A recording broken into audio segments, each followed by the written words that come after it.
Good Sunday evening, everybody. Welcome into the Rocky Top Rewind. I am Eric Kane alongside Brent Hubbs, and we're thrilled to have you guys along for the ride here over the next hour on the Volquest YouTube channel and, of course, at Volquest.com. This is the Rocky Top Rewind. It's presented by the title sponsor each and every Sunday here during football season. That is Spivey, King & Spivey, LLP. If you got a problem, let them find a solution for you. That is TN Trout Lawyer. Pick up the phone today for that free consultation if you have a need.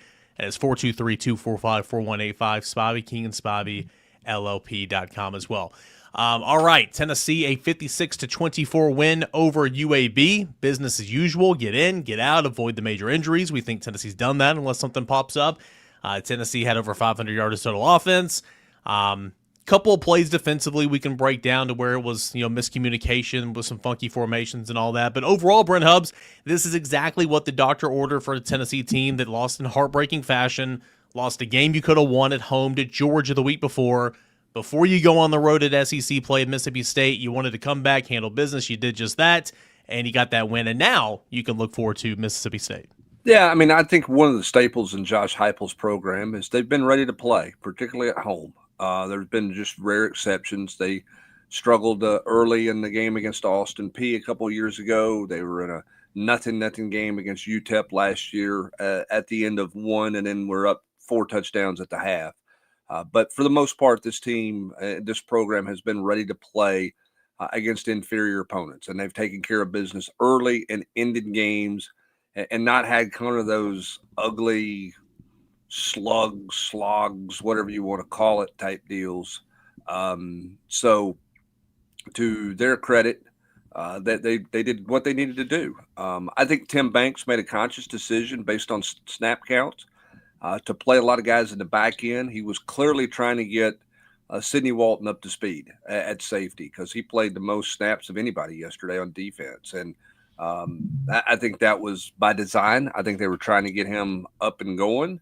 And, because they're trying to get some depth there. So I think they sacrificed some stats in the second half for some things, which is okay. The one negative takeaway from the defense was that one drive in the second quarter where they clearly got discombobulated, if you want to call it that, whatever, in the back end where they had a hard time, communicating back there. They had too many missed assignments back there. So, all in all, you got done what you need to get done. I don't think that you have a great big takeaway from that one, Eric, that you say, wow, all of a sudden this guy's definitely going to help or this type of stuff. You got done what you need to get done. Now it gets real and you go back into league play and you do so with confidence on offense. And hopefully you can tighten up some communication issues on defense. Yeah, for sure. And again, there's not a whole lot of negative. The game was never in doubt. 42-7 at halftime. Tennessee scored 21 points in the first and second quarters. And like you said, you emptied the bench. You played 37 guys defensively, 33 guys offensively. And I think that's a good way to phrase it. You do sacrifice some stats in order to get some guys some work. And I think that's the most important thing. The miscommunication, they were doing – again, I like to think I know football. I don't know what the formation's called or whatever. It was a semblance of a swinging gate almost. There was one time when they lined up literally in a swinging gate. You just didn't have a kicker out there.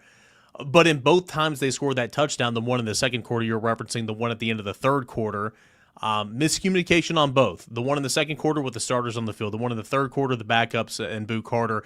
But both times it's just a simple, one time it's out of stack. This guy goes out, bad guy goes in.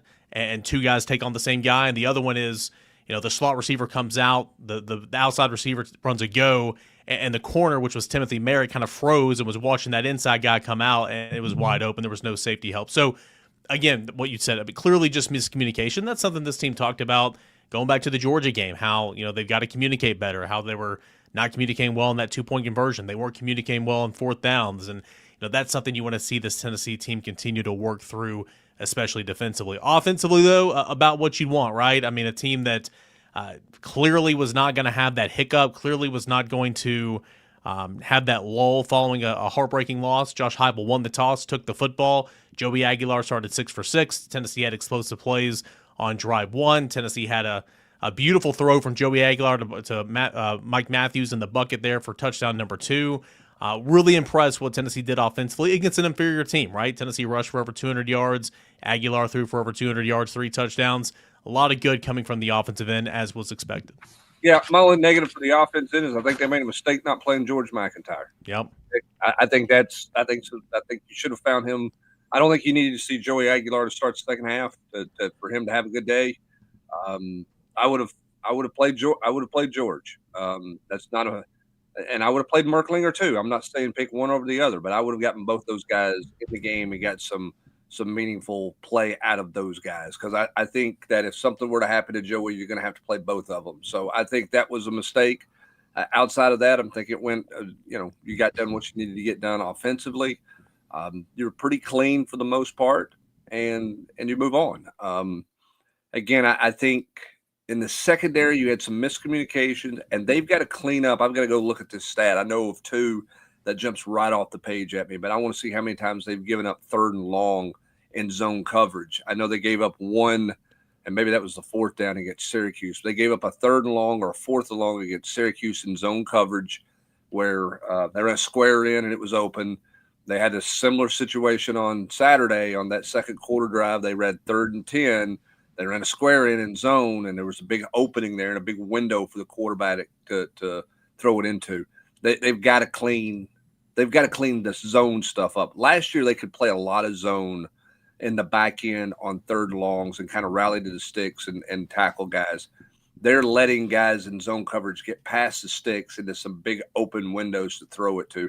That has to get tightened up. That's the one criticism I have of the defense coming out of this game is that play has given them too much trouble in 3rd and long situations. Yeah, it's interesting. In 3rd and long, and you're running zone, and as a linebacker, like they're gonna dance something in front of you, like a drag, like a little bit of a slant, or just something in front of you to try to get your eyes, and so you push down on that underneath route, and then they're gonna throw the dig right behind you where the safety has to push up. I mean, there's that you're playing zone, right? They're trying to find that sweet spot. If they can move the linebacker up, get it over his head, and then go to the marker as a linebacker, you just got to know, hey, it's 3rd and 10, right? I mean, here's the marker. If something's coming in front of me, something's coming behind me, sink and go make it a tougher throw for the quarterback. And hopefully we can see more of that with Tennessee linebackers, kind of as the season goes along. I have a question for you real quick. We're going to try to get a voice of the Mississippi State Bulldogs, Neil Price, to join us here in about 5 minutes, so stay tuned for that. Boo Carter, I wrote about him, you wrote about him, did not start the football game very well. Muff punt, gave up a couple of long receptions there in the first half defensively. Did have a nice punt return to set up a scoring drive. In the 3rd quarter, he had on back-to-back plays a forced fumble, the second of which was a scoop and score touchdown for Caleb Beasley. I liked how Tennessee kept him in there. I mean, he was in there playing every snap of the second half. He played 41 snaps. Tennessee, obviously, we've talked about this before. They need to get him going for sure, but I liked how Boo finished the game. Making too many mistakes, but he finished much better than he started, and hopefully that kickstarts him a little bit because they're going to need him. Yeah, and I'll be honest with you, I had it written in the day after. I had in my hot knot, I was going to write hot boo and not boo. And I thought, you know what? That's probably not fair. I mean, he didn't play perfect. He missed a couple plays, but I think the body of work for him for the entire game was his best body of work to date. And I think he got better as the game went on. I think he settled in better. And I think you're just going to have him help you. Now, look, Jalen McMurray is a consistent player. He's a good player. He played well yesterday. I think McMurray had some 6 tackles and 20 snaps or something like that. I mean, he was very, very active yesterday. So he's a starting star, and he's going to remain the starting star. But you're going to have to rotate some guys back there. And I think that's what Tim Banks was trying to do. And I think the two guys that Tim Banks is trying to force right now into that depth part, into the rotation area, because I think he was trying to force Boo Carter back to being Boo Carter that played last year. And I think he was clearly trying to force Sidney Walton to give them more depth at the safety position. So I think that was by design. I think that was the choice. And I think Boo played better as the game went on. He's got to build off the second half. The punt thing, he's just got to make better decisions. I mean, you can't fumble the punt. I mean, I'm all for taking a risk. If you think you can get there, that's a judgment play for those guys.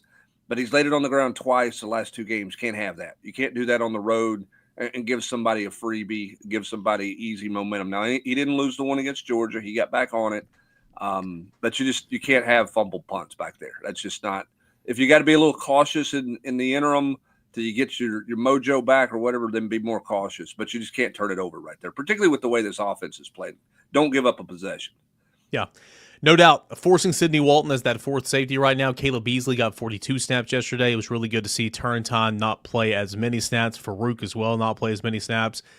Tennessee's trying to certainly kind of find some more depth and rotational players back there in the secondary with some guys who are out right now. Hey, we're going to go ahead and jump to our guest here on the Rocky Top Rewind. Pleased and thrilled to be joined by the voice of the Mississippi State Bulldogs. That is Neil Price. Neil, thanks so much for joining us, man. Hey, Eric, Brent, good to see you. I clearly misunderstood the assignment. I went back and I looked at some of these, what I thought I was doing, and you guys had coats and shirts on. So had I known that it was casual Sunday, I wouldn't have dressed up as much. I started to say, Neil, you have clearly classed up this operation that we're doing on this Sunday night, my man. Well, I kept looking at this thing, and there were four of you behind the desk with a coat and a shirt on, and I said, well, I guess I better look the part. And then, I logged in, and I'm like, oh, well, we're going to blame this on Austin. He reached out to you to set this up. I'm sure he told you the Rocky Top Roundtable. This is the Rocky Top Rewind, so that's on AP. All right. Well, we need to blame him for something, right, Neil? I can lose the jacket if it makes everybody feel better. I want to ask you. Speaking of dressing it up and putting on a show, this Mississippi State team to me is pretty fascinating, Neil. I mean, you're 2-10 a year ago. You're 0 in SEC now. Some people say, well, I mean, Arizona State's a good win, but the others, whatever. But this feels totally different than it felt in year one with Jeff Lebby. Why? I just think the culture is different in a good way. It's a second year of Jeff and his staff being able to kind of continue to lay that foundation. They like the energy they had in the building throughout last year. They just didn't have the horses, I think, or enough of them to go out and be competitive in a league like the SEC. This year, I think they've got more people that are capable of helping them reach some of those goals. I still think they're a long way from where they'd ultimately like to be, but they've got people who have a year or two in the system. In Brennan Thompson's case, it's year 3 because he was with Jeff at Oklahoma and got to know him there a little bit. And, you've got your quarterback back. You didn't have Blake Shapen more than 3.5 games a year ago. So, and more people on defense. They were really thin on the defensive front last year. That showed up when you look at the lack of pressures, lack of sacks, all those things. They knew the people that they wanted to go get in the portal, identified those guys quickly, and got a good many of them. And I think when you add all that together, it's been a pretty good recipe for them a month into the season.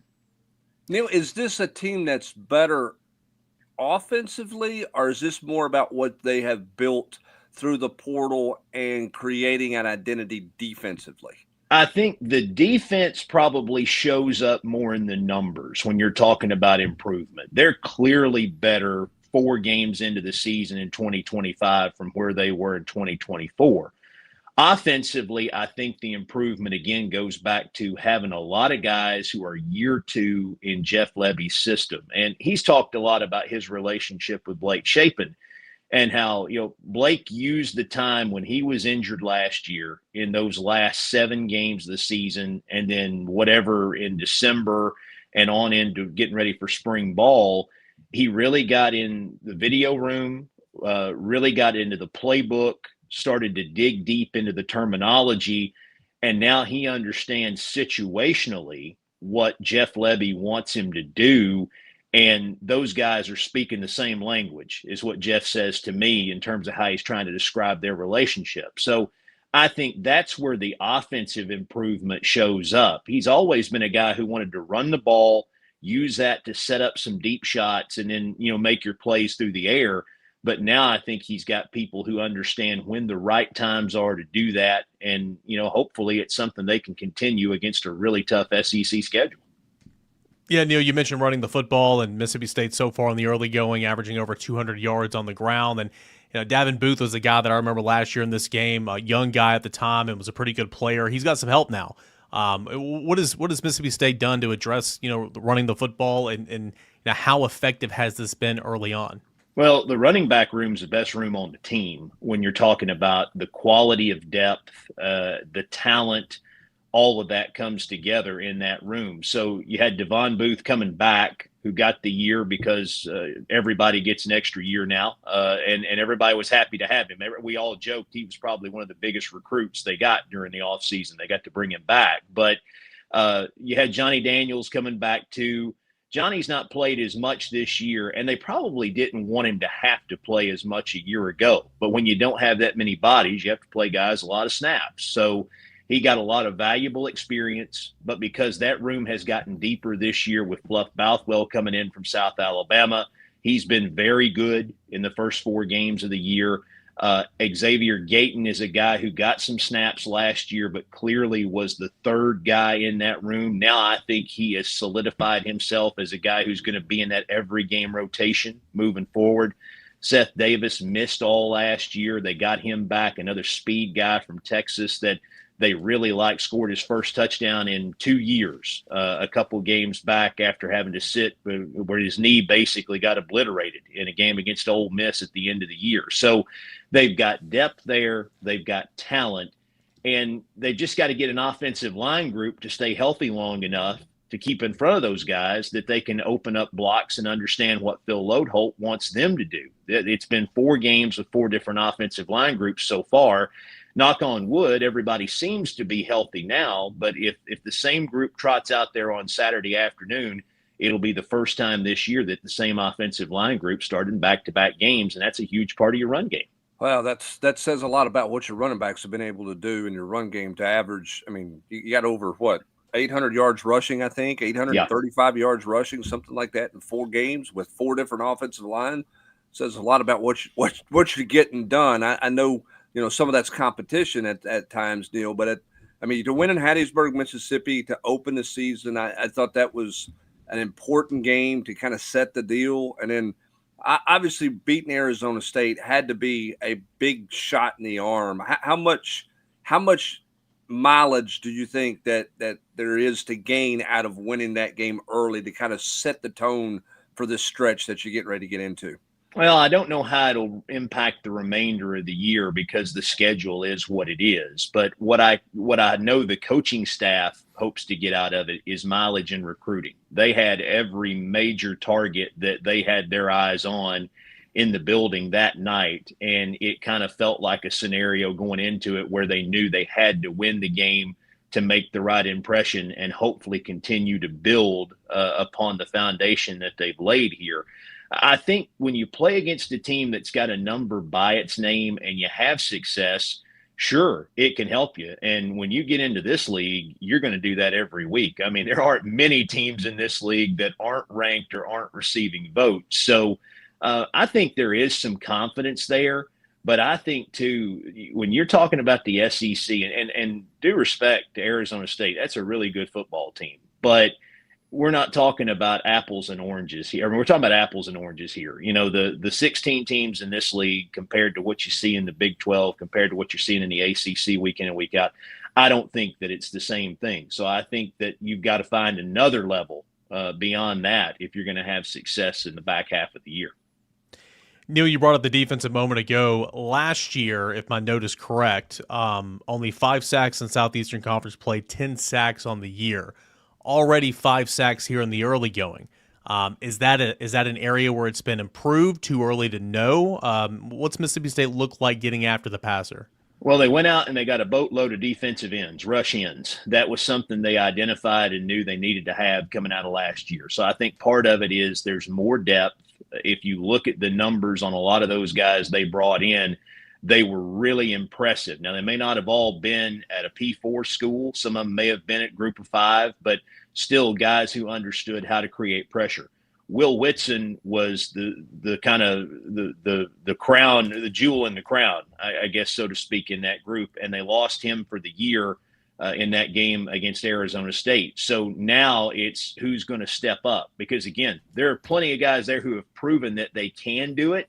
It's just a matter of who is going to. And I think it's still a little bit of a work in progress with regard to that. Their interior defensive linemen are playing a lot better, especially against the run. They've got some linebackers, including Jalen Smith, that they're really excited about. Jalen's played well in the first 4 games of the year. So I think, when you're talking about front 7, front six, depending on how they line up. I think they're happy, but I still think there's progress and there's still some improvement to be made going forward. Neil, I'm curious, kind of big picture a little bit. Jeff Lebby knew this league. He's been a part of Power Four. He's been a part of championships. What do you think Jeff Lebby learned last year as a head coach that he has used to help him have this program in a better spot in year two? What do you think he learned as a first-time head coach? I mean, listen, going 2-10 and 0 in league play is not what anybody signed up for. What do you think he learned from that? That you can't have enough talented players. I think that's exactly what he learned. And, he inherited, if we're being perfectly honest, he inherited a mess. Sure. Okay. Absolutely. Because I tell people the story here all the time. I'll get the question, what's it take for Mississippi State to be successful in football? And I said, the thing you need to root for is continuity. I've been here since 2017. Jeff Lebby's the fifth football coach I've worked with. Now, there are some extreme circumstances in that have contributed to why there have been 5 coaches here in that stretch. But the thing I think he learned is he stepped into a program that didn't have the depth or overall talent level to be competitive in the toughest conference in the country. And that will bring 2-10 and over into play quickly.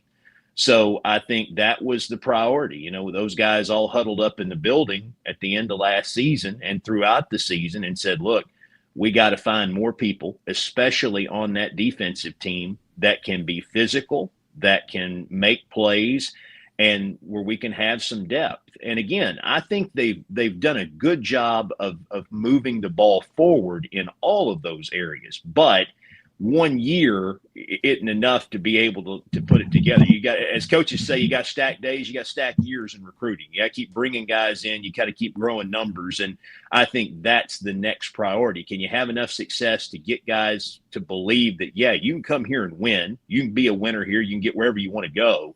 And then bring in more of them so you can keep building that roster to get it where it ultimately needs to be. Yeah, certainly, Neil. Mississippi State looks a whole lot more improved so far this year than last year. So that's good to see, obviously, for State fans. Last question I have for you, Neil. Obviously, Jeff Lebby worked with Josh Heupel for a couple of years. I don't watch every Mississippi State football game. I know you don't watch every Tennessee game, but similar offense. They don't do the exact same thing, but similar terminology, similar schematics. How much did Lebby take from Heupel with his time with Heupel and kind of implement himself and throw some of his own twists and turns and all that on his offense? But it's still a similar offense, but it's not the exact same, correct? I don't think it's the exact same, but I think there are several pieces of these two offenses that mirror one another. I can't speak to what the terminology is like from one program to the other. What I can tell you from talking to Jeff about it over the last year plus now, especially going into that game last year in Knoxville, he has a lot of respect for Josh Heupel and thinks highly of him, not just as a football coach, but as a person. And I think those guys worked their tail off to get Central Florida to a place where it did what it did when the two of them were there and established itself out of that group of 5 as a team that nobody really wanted to mess with. And now both of them have gone on to kind of carve their own path with regard to what they're trying to do in this league. But I think their time together probably is beneficial for the both of them. If you'd ask them in an honest moment, just because they're two guys who both played on offense, both played at a time in their college program where there was a lot of success. And I think they took lessons from there. And then also took lessons from, am I wrong in saying Josh comes from a coaching family too? Am I right? I know Jeff's dad was a coach. So you've got that to lean on too. And I just think all those things together, those two guys being around one another, it couldn't do anything but help both of them. And I think it's rubbed off in a good way. All right, Neil, my last question before we let you go put on your comfy clothes for the night. I'm curious about, I know Mississippi State fans probably wanted this to be a night game. State probably administratively wanted this to be a night game. Where's the fan base in terms of building the excitement? I thought the environment for Arizona State was awesome when I saw that on TV. Where's the excitement level for this? How big of a hornet's nest Tennessee walking into? Well, they had less than 1,500 tickets left today, so I think there's going to be a big crowd for it. I think you're right. People love having night games. They love being able to get to campus and kind of enjoy the tailgating and do all the things that come along with that. Here, it's different than any other place I've been because if you're a state fan, you've got to commit some resources and some time to come to a game because you probably live an hour and a half away on average from Starkville. So you got people coming from Jackson, you got people coming from Memphis in some cases, some from Huntsville, Alabama. You got some who are trying to fly in here from Houston and Dallas that are in the engineering business out there. So to have 4 home games in a row, it's not realistic, unfortunately, to sit there and think you're going to sell that place out every game because people just physically can't do it. So I think that there was a huge crowd for Arizona State. There was a good crowd for Alcorn State because you had 2 in-state teams playing one another. Way down last week, and then it'll go back up because you've got SEC opener. You've got a state team that's won 4 in a row. Tennessee's coming in 3-1. 2 teams playing really well. So I think people are going to be really excited about it. It'll be the biggest conference game here in a long time. I'd say going back to, Coach Leach's last year coaching here probably. So, I think they'll put on a good show, and we hope both the teams do the same, and that we've all got something exciting to watch and talk about come Saturday. Well, Neil, I look forward to seeing you this weekend. I certainly appreciate your time tonight. Thanks for the insight on kind of where Jeff Lebby's got this program going into year 2. Should be a fun matchup. A lot of similarities, which makes for an interesting chess match between 2 coaches. My friend, it's great to see you. Thank you. I'll see you at the ball yard. All right, guys. See you. All right, thanks. Thank you so much, Neil. Yeah. That is voice of the Mississippi State Bulldogs, Neil Price. Really do appreciate him for, like Brent said, bringing some insider perspective on Jeff Lebby and that offense for Mississippi State. All right, when we come back, we'll continue to answer your question. I've been bookmarking them throughout the show, so we'll answer some questions. We'll continue to look back at Tennessee's win over UAB. We'll look ahead to Mississippi State. We'll talk about whatever you guys want to talk about right here on the Rocky Top Rewind. But first, let's get some housekeeping out of the way. Give a shout-out to our friends over at Spivey, King and Spivey, LLP, the presenting sponsor of the Rocky Top Rewind. Our Rewind is presented each week by our friends over at Spivey, King and Spivey, LLP. If you got a problem, let them find a solution for you. That is TN Trial Lawyers. They specialize in criminal defense, family law, and personal injury, examples of which could be DUI, assault, divorce, custody, alimony, parental rights, car wrecks, accidents, whatever the case may be. Spivey, King and Spivey, if you got a problem, they can find a solution for you. TN Trial Lawyers.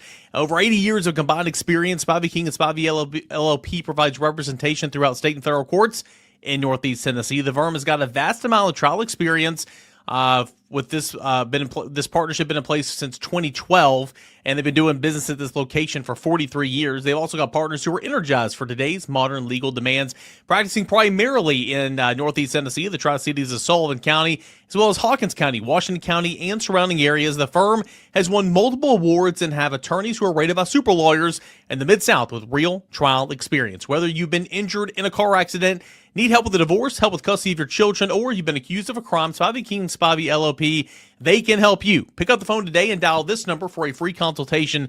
That is 423-245-4185, 423-245-4185, or check them out online at Spivey, King and Spivey LLP.com. You got a problem, let them find a solution for you. That is TN Trial Lawyers. So as always, a big thank you to our presenting sponsors here at the show. That's Spivey, King and Spivey LLP, but also Game Time's a part of the Rocky Top Rewind as well. Game Time, it's an app that gives the advantage right back to the fans. It's a hack for unlocking amazing tickets and experience in just a few taps. It's incredibly easy to use. The Game Time guarantee as well means you can find trust that you're going to get 100% authentic tickets on time and at the best price. Sometimes it takes so long just to buy tickets to the game you want to go to. Say not just sporting events, it could be the concert, could be an event in your area. You're sitting in queues and you're just waiting, spending time. Game Time app, they've got the tickets there, and plus the closer you wait to tip off or kick off or whatever the event time start, sometimes those tickets get cheaper, right? For the procrastinator like you and me, it bodes pretty well. Plus, they got the Game Time guarantee. If you find a cheaper ticket in the same section somewhere else, Game Time's going to credit you 110% of that value. Pretty good. They got zone deals, seat views, which means you're going to be able to see exactly what your what your seat purchase is before actually purchasing the seat. You can see your view from that seat. Pretty great stuff there. Plus, they have the most flexible and awesome customer service policy in all the ticketing industry. That is over there at Game Time. Download the Game Time app, create an account, put in the redeem code ON3 for $20 off your first purchase. Terms apply. Create an account, redeem code ON3 for $20 off. Swipe, tap, ticket, go, download Game Time today. Thank you very much, Eric. Back to you, Eric, here on the Rocky Top Rewind with Brent Hubbs. Neil Price, great stuff there. Appreciate him for joining us, and appreciate you guys for being with us here throughout the hour. All right, let's get into some questions. I starred some questions throughout the show so far. Michael wants to know, which future game seems the most difficult right now, at Alabama or Oklahoma in Knoxville? At Alabama, just like Florida, a place you haven't won in quite some time. We know that's going to be a challenge. Oklahoma, arguably playing like the best team in the SEC right now. Oklahoma's been really looking good with John Mateer at quarterback. That game was always going to be tough, but I think it's even going to be even tougher at home to begin the month of November. Yeah, I mean, I probably would still lean Alabama right now, and that's not being critical of Oklahoma at all, because I think Oklahoma's a good team. But Tennessee's been a good team in Knoxville. They've played well, and Tennessee's still got to get. I think that Josh Heupel and his program still have to answer the question, going and winning big road games. I think this Saturday is a big road game. You got to go win a ball game. So right now, I would probably lean towards Alabama, but let's see what the Tide looks like this weekend as well. Dustin with the super chat, we really do appreciate that. Sorry I didn't see it earlier, but here we go. Do you see a if it's not broke, don't fix it approach on the offensive line, considering Sanders hasn't played yet? This is going to be interesting. The whole thing's been kind of mind-boggling. Got hurt 2 days before the season opener. It's been close, but not able to get back. You feel like he's getting close again. We'll see what happens. This is very much a day-by-day thing. But eventually, when Sanders is cleared to play, Brent, he is clearly one of your best 5 guys. He earned the job. He performed well in fall camp. He went against a really talented front 7 that Tennessee has. On the other hand, Tennessee is kind of humming along right now with this offensive line with Jesse Perry, who's going to be a starter. It's just a matter of, does he slide back down to guard? Does he stay at right tackle? You've written about the offensive tackles. Lance Hurd making money right now. Jesse Perry doing fantastic work. It will be interesting when David Sanders is clear to go, but end of the day, he's one of your best 5. There's a reason he was going to be your starting right tackle. Yeah, I think the question for me in terms of like the first game back, which I think is what everybody wants to know, like first game back, is he going to just be immediately inserted in the lineup? When does he get cleared to play? Does he get cleared on a Monday? Does he get cleared on a Friday? To me, it's a total different deal. I mean, if he gets cleared on a Monday and he practices all week long with you, then you have a better gauge and a better idea of kind of where he is. If it's on a Friday, it's hard to imagine that he's going to turn around and play a bunch for you on Saturday, having not played. Here's the other thing. What kind of shape is he in? He looks good, but like, what kind of football shape is he in? He's been out a month. So I don't think you're just going to drop him in and say, hey, you're the guy, you're going to go play 60 snaps. I just don't know that he would be ready to do that given the amount of time that he's missed here. But when he's back at full speed and is in shape and is ready to go, then, I mean, he's clearly one of your best 5. You've made a big investment into him, and you've felt like since the spring he was one of your 5 best offensive linemen. He was one of your 5 best before Jesse Perry was one of your 5 best. And so I think he goes in the lineup, but how he's inserted in the lineup is going to be interesting to see. Yeah, again, I'm right there with the poster. Like, I'm intrigued to see kind of how that will work, and I do think that there's a lot of what you're saying. If he's cleared on Monday and he's full go, ready to go all week long, I think that changes things. Whereas if he's cleared on Friday or pre-game Saturday morning or something like that, so it'll be interesting. But again, I think it unlocks even more potential for this offensive line that's been playing very well to begin this season. Similar question to the one we just asked, kind of comparing the 2 games for Alabama and Oklahoma. This one wants you to know what game is tougher than you expected coming into the season now, Vanderbilt or Mississippi State? Vanderbilt hanging 70 yesterday has my attention, even if it was Georgia State. I mean, sure, they hung 70, but I mean, they scored 30 some odd points in the second half against Virginia Tech a couple weeks ago. They beat the crap out of South Carolina a couple weeks ago. Like, Vanderbilt's look good. Mississippi State, again, we just talked to Neil about it, 4-0. Historically bad defense a season ago. They got healthier. They went out and addressed some needs. Both these games look tougher than what they did in July, no doubt. Yeah, I think both of them do. Which one looks tougher? I would say Vanderbilt's probably a little more. Um, I don't know if complete's the right word, but I mean they're more than just Diego Pavia. Um, I think they've got a pretty good brand, pretty good identity. I think they're pretty physical on defense.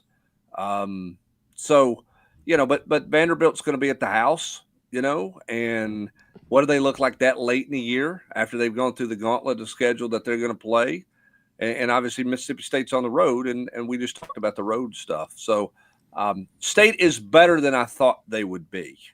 Vanderbilt I thought would be pretty good. They've been better than I thought, but I would say State's probably been a good bit better than I thought they would be based on what we saw last year. Tony has a very relevant question for this week, talking about those true road games. And I understand Josh Heupel's track record, true road games here at Tennessee, especially the big ones, hasn't been very good. But I mean, like Kirby said 2 weeks ago after leaving Knoxville with a overtime win over the Vols, like winning on the road is just so extremely hard in this league. Having said that, you need to get over the hump, right? One of the things you're going to be dealing with outside of crowd noise is cowbells. Mark Packer can't handle the cowbells at West High School on Rivalry Thursday. How does Tennessee's offense, quarterback, how do they work through the noise and the cowbells that they're going to see down in Starkville? Make first downs, avoid third and long, try to play with some tempo, and roll on about your business.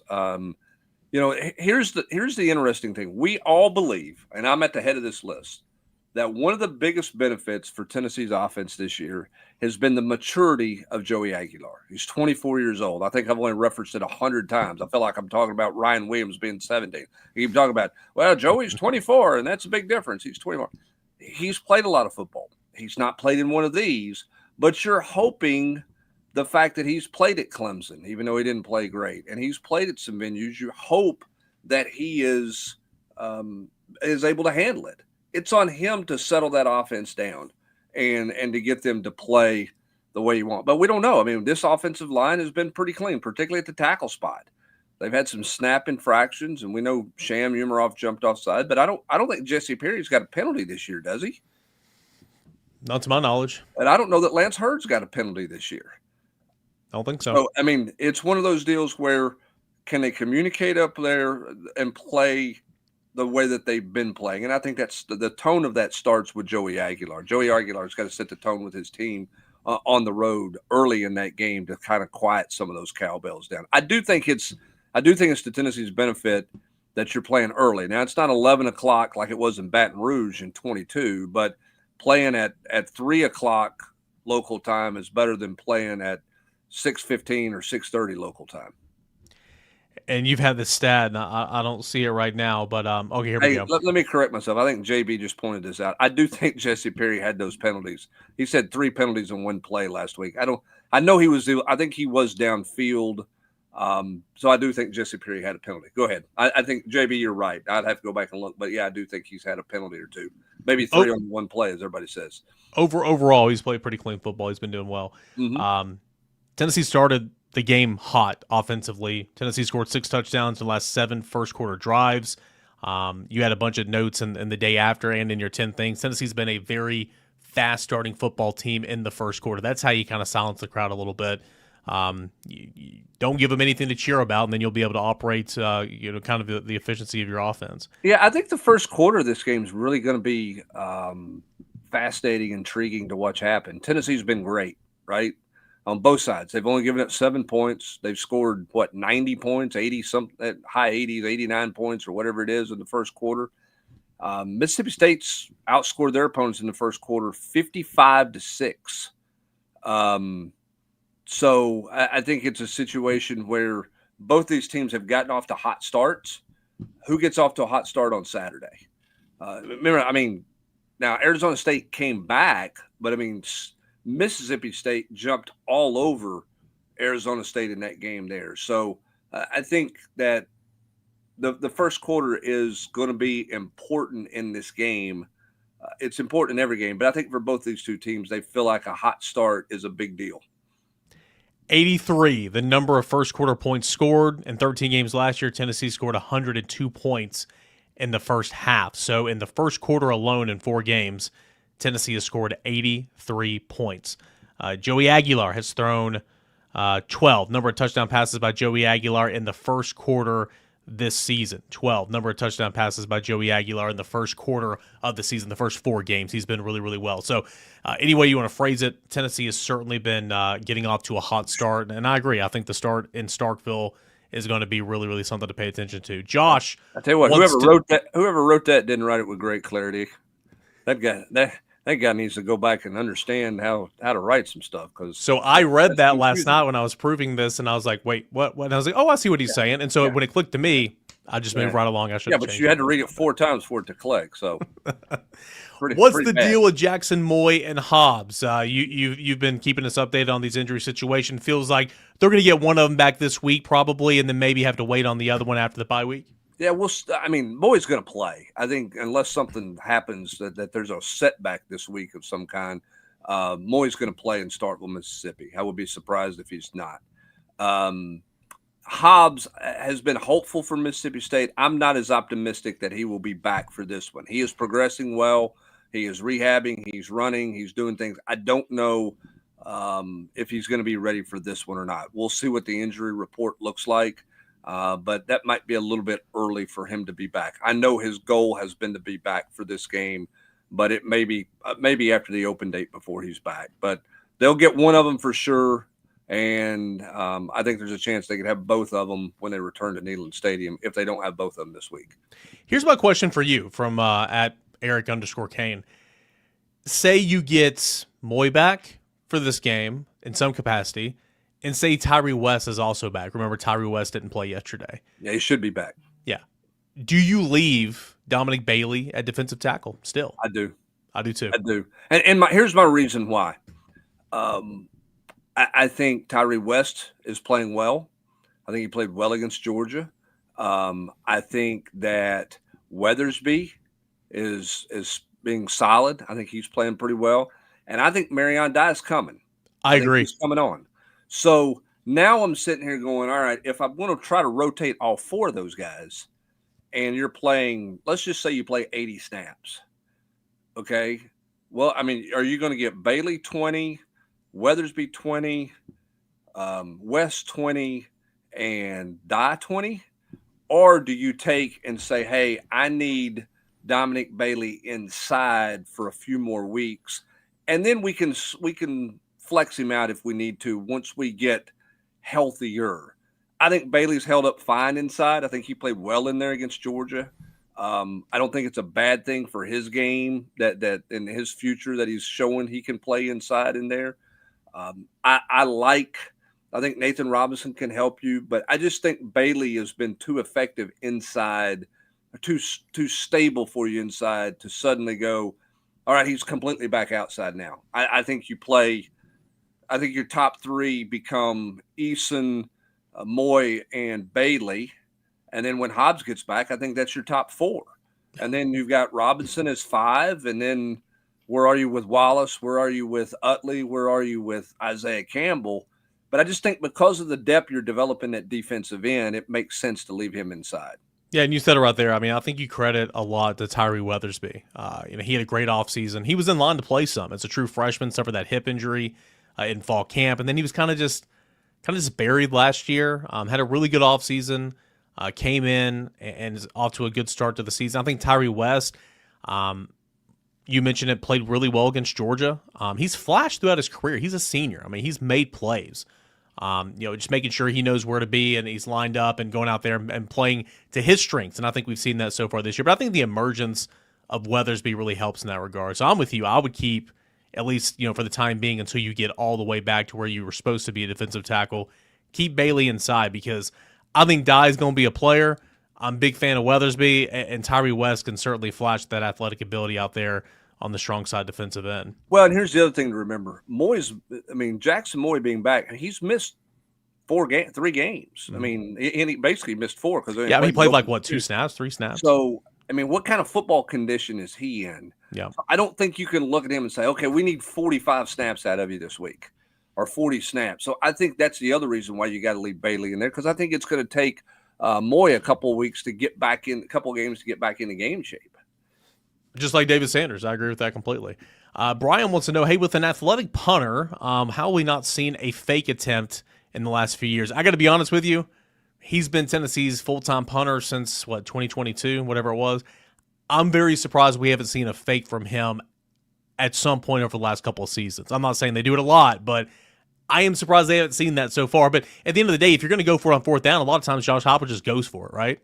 Well, and here's the other thing, too. Where are you going to fake it from? Okay? I mean, you're generally not going to fake it backed up deep in your own territory, right? You're not going to run a fake from the 20. So you get into, say you're in 4th and 2 or 4th and 3 at the 45, and you're thinking, all right, this is a good place to potentially fake a punt. How many times is the opponent in punt safe? Because here's what they're thinking. If Jackson Ross is punting it from his own, the line of scrimmage is his own 45, are you thinking you're going to get a punt return out of him? I mean, he's going to hold it and hold it and hold it till the deep snapper gets down there to down it, and he's going to kick it rugby style away from you, and he might kick it right leg or he might kick it left leg. So if I'm playing Tennessee and they're anywhere near midfield, which I would think would be a logical place to fake a punt, I'm in punt safe because I don't think I'm getting anything out of the punt return game anyway. So I'm not going to be aggressive there. And you're not going to fake a punt from your own 30-yard line when you're backed up there, I don't think. So I don't think the opportunity has presented itself because, quite frankly, Ross has been so good punting it and pinning people inside the 10 that nobody's going, well, we're not going to punt return anyway. We'll just play punt safe to be sure, just to protect ourselves. I bet Tennessee's seen more punt safes in that middle part of the football field than anybody in the country does. No. He was also really hot and was going after the guy that stomped on. As he should have been. I mean, give me a teammate like that. If somebody does that to you, I run after him too, Brent. That was great to see in terms of culture. And I don't know. Did you not immediately think about the guy from The Replacements? Nigel, yes. Did you not just think of Nigel in the bar scene? Did it not cross your mind at that point? Oh, man. Let's play football. That guy has been in a fight or two. And, again, you saw the tape on Twitter, and he just takes off, and Caleb Herring's having to hold him back. I loved it. Yeah, that was such a Bush League play, and I know he apologized, and I know Dilfer addressed it, and you can move on. But what a Bush League play! But seeing your teammates stick up for you like that, I thought that was really, really cool. Yes. Look at Tennessee offensively. Jack Van Dorselaer played over 40 snaps, got a lot of run. It's unfortunate Deshaun Brand was a bit banged up this week because he would have gotten a ton of action this week, obviously. Ethan Davis did not go this week. Where do you think Tennessee is at tight ends right now? I don't put an awful lot of stock into grades that we see from Pro Football Focus. I like the coverage snaps. I like the snaps overall, what they do in coverage, the missed tackles. I don't buy into the grades because I don't know what their responsibility is every single play. Ethan Davis is graded out lower than anybody the last couple of weeks or whatever. Didn't play this past week, getting rest up, obviously naming against Mississippi State. But where's Jack Van Dorselaer in that tight end rotation? Because as you pointed out, Miles Kitzelman does not need to play 70 snaps in a football game. Yeah, I'm with you on this. I'm with you on the grades. You talk to some people, and they feel like that Ethan Davis is playing well, and is doing good things. My response to that is, well, he was doing so well that you played Miles Kitzelman basically every offensive snap against Georgia, unless you're in a 2 tight end set. I think what's fascinating is because of the way Braylon Staley's playing, and because of the way Mike Matthews and Chris Brazzell are playing, are we going to see less 12 personnel? Are you going to see less 2 tight ends? And if you do, then that changes your rotation. But I do think Kitzelman's playing too many snaps. I like Van Dorselaer. I think every snap he gets is an important snap for him. I'm interested to hear this week kind of what the feedback was on how he played because he got a lot of stuff. And I'm more interested in how he's playing as a blocker than he is in the passing game right now. But I just think you have to rotate there. And, we'll see. I mean, I think Ethan Davis remains the number 2 tight end. But where do they feel like they are with Jack Van Dorselaer? I'm not sure. I mean, I think that they feel good about the direction he's going. Do they think he's ready right now over Davis? Probably not. Is he pushing there? Perhaps. Are they going to play less 2 tight end sets? It's certainly starting to feel that way given the way this passing game is rolling right now. I do think they love Ethan Davis and that 12 personnel look. I think there's a lot of things that obviously you and I, fans, just obviously to go unnoticed because we don't know what we're looking for sometimes. Right. Absolutely. He had a very good block. I think it was the Georgia game. Staley got in the end zone, had a really, really good block on that play. So anyway, get him back, get him healthy. I think he's playing better than PFF gives him credit for, and I think he's probably playing better than I've given him credit for. I think the assumption with him, particularly in the 12 personnel set, was that he was going to be a more integral part of the passing game, and he would be a real weapon for them between the hash and all those things. But those weapons, because of the tweaks they've made to the offense, have become Mike Matthews. They've become Braylon Staley, and some of that stuff, which is a good thing.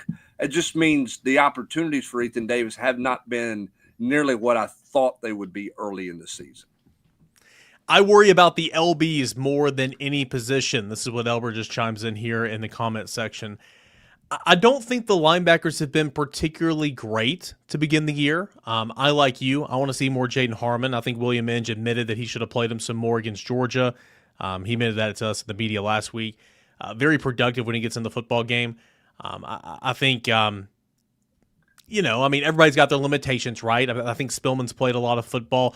I'm kind of surprised that Jordan Burns has not been a factor, and I think that because of that, Ben Bolton is just – they trust him more, and Ben Bolton's actually played pretty well when he's been in the football game. I think overall, and we'll welcome Austin here into the conversation, I think overall when you talk about linebackers, just 4 games in, I expected more so far. Where are you on the linebackers, Austin? For me, I think they're still trying to find their footing. They're still trying to find their trust in some of the younger guys. Clearly, there's a 3-headed rotation with Spillman and T. Lander and Arion Carter. I think Brent said it a couple of different times, whether it be in the 10 things I think I learned or a couple other things. Like, Jaden Harmon's coming along, and it still boils down to just, making sure he, hits the gap right, doesn't miss run fits, those little things. But clearly they're starting to trust him more. They're going to trust him probably right outside of Ben Bolton at this point, and I think give it a couple more games, and I think he'll probably move into that number 4 spot for Coach Inge. They're going to get challenged this week because, they're going to play a box count number, Mississippi State is, and there's going to be some one-on-one opportunities against a heavy back that they're going to have to win. Yeah. I think the linebackers will get stressed in a bit of a different way this week than they have in some other games. I think it's less about playing sideline to sideline and more about, hey, we're spread out because they're spread, then they do what we do. And so now there's 6 in the box, maybe 7 in the box. You got to go make the play. You got to get off a block and make a play against a 230-pound back. So I do think this is a real test for this linebacking core this week. And I don't think they've played their best. I think they've overrun some stuff. I think they've misfit some stuff. I think they've angled poorly at some times. They need to have a better game for me in this game than what we've seen out of them at times this year. Well, they struggled with a bigger back last year at Arkansas. And so realistically, with him being back at Arkansas, the next 2 games, you're going to have bigger backs to try to tackle. I think this is an Edmund Spillman type game. I think he's got to play well. I think Arion Carter's got to continue to lead the room, but they just have to continue to progress and do the little things. If they're going to be successful. Obviously, getting a Jackson Moy back, seeing somebody like Isaiah Campbell just, can he steal 10 snaps that help Don Bailey and Bryson Easton not be out there for, a gross amount of time? I think that also helps the linebacker play, the better play they get from the defensive interior. Austin, wide receivers, someone just, was talking about the linebackers right there, and then someone else commented, but the wide receivers of, you just didn't know, and you said this several times over the summer, you just don't know until you see him go out there. You saw Brazel last year, but yeah. Mike Matthews is playing well. Braylon Staley playing in that slot position, that kind of booms in this offense, playing well. I said this last week after the Georgia game, and I'm going to say it again after his first touchdown in the first quarter. Brazel, his physicality has gone up a notch. He was acting like he was blocking for a screen, used it as kind of like a pick, slipped inside, and went and got a touchdown. I've been very impressed with Chris Brazel's physicality at the wide receiver position. I think those three have been great. They got to continue to progress, but I think those three have been better than any of us thought they were going to be, or at least expected, just because we hadn't seen Matthews and Staley play for a large portion of time. Yeah, I mean, for three guys that didn't play a ton during fall camp because of injury, they performed unbelievably well. And you're right, Brazel's feel for the game has been tremendous. He's got a lot of confidence right now. Staley has a lot of confidence right now. So does Mike Matthews. That group's got to stay healthy. Where's the wood at? Let's knock on it. It's just because they don't have a lot of depth there. And so, but if they continue to play at the rate they're playing and the way Joey's throwing it around, man, it's going to be hard for anybody to slow that group down. Austin chiming in here with a question. It seems like the biggest question mark for 2026 and beyond is interior defensive line. Expect Tennessee to hit the portal hard in that regard. Yeah, you would think, right? I mean, obviously they got some young guys they like, but they've got to continue to build depth there because they do lose Moy. They lose, Bryson Eason. They're going to lose Don Bailey, who's kind of been an inside and outside guy. And then you just never know who may, just transfer just because. I mean, no one at this point a year ago, no one thought Jason Jenkins was necessarily leaving, but yet there he went. And you have to be able to, add some key pieces in the defensive interior. I think that they could find the right piece for the recruiting class. They would absolutely take one, but I think that group probably needs an older guy, Brent, because ultimately you're still going to have a lot of young guys a year from now, even if they played some this year. I think, adding someone like a Jackson Moy, who's at least been in a college program for a few years, even at a lesser program like Stanford, would be ideal.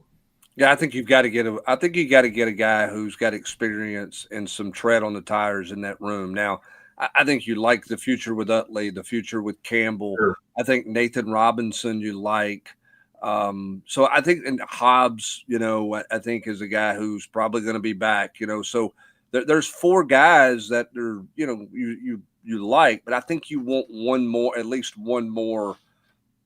A bit of a proven commodity that can step in and play and be effective for you and be physical for you in there. So I think they'll definitely continue to try to get a high school guy, and they'll certainly continue to try to get I think you have to go get a portal guy. Random question, but is Jesse Perry is Sanders and Perry your tackles next year? Yeah. Yeah, I mean, as of right now, the way Jesse Perry's played at right tackle, it'd be hard for me to not think that he's not Tennessee's right tackle a year from now unless they get somebody out of the portal that they dramatically like that will kind of solidify that group with Jesse moving back into guard at that time. Well, it depends on where you think Bennett Warren is too. I mean, I think it was big for Bennett Warren to get as many snaps as he got yesterday. Yeah. What does Bennett Warren look like in another 6-7 months in this program? I think he's putting himself in a better spot. I think you think right tackle for Jesse, left tackle for David Sanders, but yes. I mean Bennett Warren would be the X factor there as you try to figure out who your best five are to get your best five on the field. I mean Bennett Warren, he just got to learn to stay on the field. Every time I look up, he's going to the training tent. I mean, he played a good number of snaps yesterday. He did. And he's perfected that. Give him extra time on the extra points. He got more mileage out of that one yesterday than we've seen in a while. That one was that was a lot of defensive rest right there. I think he's done it twice. He did it against Syracuse and Atlanta, and yesterday. Yeah. Somebody else did it. Ryan Grant's got one. And I mean, he carries it out, man. He didn't go to the training tent yesterday like he did in Atlanta. But, yeah. But by the way, as we leave it here, Michael Palmer just chimed in. So y'all are assuming Hurd is gone after this year, and my answer to that is, with the way he's playing right now, absolutely. Yes. But anything can happen. Out the door. Quickly, one thing Tennessee has got to win this week to have success at Mississippi State. First quarter. Get out to a quick start. You're the better team. Get out there to a quick start. Solidify your spot in the game and roll. Third down. Don't give up those third down, 3rd and 10 zone coverage beaters for first downs. Get off the field when you have that. If you'd have made a play on 3rd and 10 in the second quarter, we wouldn't be talking about all these issues in the secondary and bust because you'd have pitched the first half shutout. So with your first team defense, get off the field on 3rd and long. As for Zach and his question for the super chat, the answer is it's the best offensive lineman in the Heupel era. Yes, I agree with that. I agree with that. I don't think there's a debate there. No All right, offense, we no, will right. end right there. Appreciate you guys for joining us here on the Rocky Top Rewind each and every Sunday night, presented by our great friends Spivey King and Spivey LLP. If you got a problem, let them find a solution for you.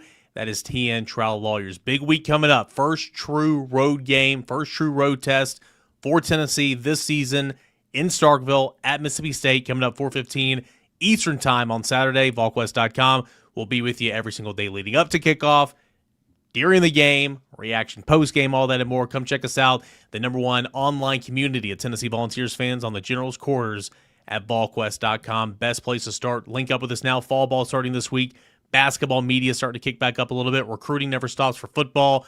There's a Lady Vol media availability this week. We got tons of conversation happening and coverage over at Volquest.com right now.